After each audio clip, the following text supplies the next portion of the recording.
आफाक आलम साहब इस वक्त हमारे साथ हैं। यूं तो अब तक के चुनावों में हमने देखा यहाँ सिटिंग एमएलए भी हैं, कांग्रेस की ताकत रहे हैं, लेकिन इस बार आजादाना तौर पर इंडिपेंडेंट कैंडिडेट के तौर पर मैदान में उतरे हुए हैं। आफाक साहब, सबसे पहले तो बेहद शुक्रिया, इस वक्त बेहद बिजी हैं आप, उसके बावजूद आपने हमारे लिए वक्त निकाला है यहाँ पर।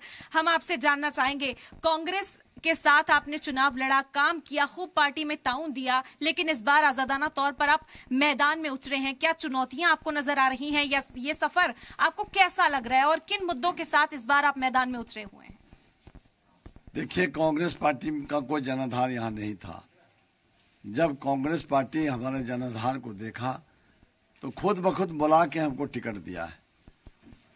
और हर व्यक्ति जानता है कि जिसके पास जनाधार रहता है, हर पार्टी वाला बुला के टिकट देते हैं। लेकिन इस बार जो है मेरे साथ बहुत बड़ा धोखा हुआ है, और वो धोखा का जीता जागता मामला है कि हम ऑडियो के द्वारा जो पदाधिकारी टिकट बांटने वाले थे और उसमें जो घुसपैठी किए, जो पार्टी के कुछ थे भी नहीं, इन लोग मिल के मेरे जनाधार को घटाने के लिए इतना बड़ा धोखा दिया।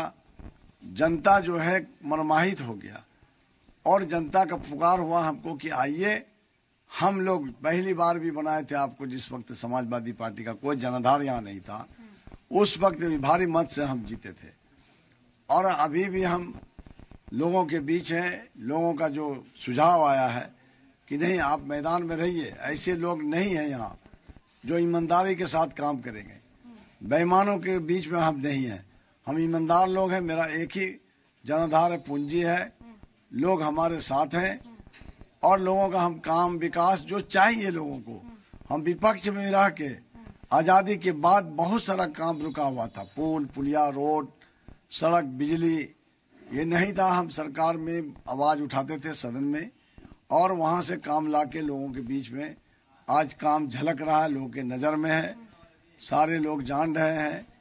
सबसे बड़ी बात तो है कि इंसान को ईमानदार होना बहुत ज़रूरी है। ईमानदार लोग रहेंगे तभी पार्टी बची रहेगी। यहाँ पर जो कहा जा रहा है कि अब कांग्रेस ने भी उम्मीदवार उतारा है, ये मुस्लिम बहुल इलाका कहा जाए, 40% जो आबादी है वो मुस्लिम वोट बैंक यहाँ पर डिसाइड करता है चुनावी नतीजों को। तो क्या लगता है ये जो मुकाबला अब बन गया है, क्योंकि उधर से भी एक मुस्लिम कैंडिडेट मैदान में है, आपने आजादाना तौर पर ये चुनौती जो है वो दे दी है, तो कहीं इसका फायदा दूसरे दल को ना हो जाए? इस तरह के कयास क्या लगाए जा रहे हैं? टिकट तो हवा में उड़ गया कांग्रेस का, अब बचा कुछ जमीन पर कुछ है ही नहीं उसका, वो हवा में उड़ रहा है, वो हवा में उड़ रहा है, उसका कोई जनाधार किसी का नहीं है। हमारा पहले भी लड़ाई हुआ है, किसी का जनाधार कुछ नहीं रहा। मेरा ईमानदारी एक ऐसा चीज रहा, मेरा काम विकास, हम किसान हैं, जमीन से जुड़े हुए हैं, और किसान जानते हैं कि वो किसान कितना मोहब्बत लोगों के बीच में रखता है, और वो किसान के साथ हम किसान की बात को, किसान की आवाज़ को उठाते हैं। हम जमीन के लोग हैं, जमीन पर रहने वाले हैं। अब देखिए कैसे देहात में हम रह रहे हैं, जहां हमारे लोग बसे हुए हैं, उनके साथ दिन रात हम मिलते जुलते हैं।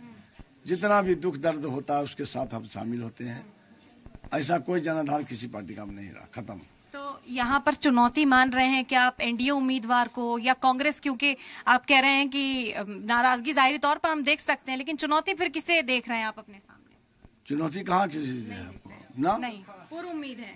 पूरी उम्मीद। हम तो आप देखे होंगे कि समाजवादी पार्टी का यहाँ कुछ था नहीं, कांग्रेस का कोई जनाधार यहाँ नहीं था। जब से हम आए, एक संगठन इतना मजबूत हम बनाए हैं कि वो जितने भी लोग हैं आज मेरे साथ हैं, लगभग 25,000 से ज़्यादा लोग आज हमारे चारों प्रखंड में काम कर रहे हैं। वो काम करने वाले ईमानदार लोग, वो इतना खुट्टा मजबूत है कि वो खुट्टा अभी तक हिला ही नहीं है, वो हिलता ही नहीं है। वो इतना मोहब्बत हमको दिया है, और हमें इतना मोहब्बत उनके साथ किया है कि यह शायद वो खोज के देख रहा है कि और कोई ऐसा नहीं है व्यक्ति, ऐसे ईमानदार इतने अच्छे कोई नहीं है। वो मेरे साथ अभी से नहीं, जब से हम चुनाव लड़ते हैं तब से वो लोग लड़े हमारे साथ हैं।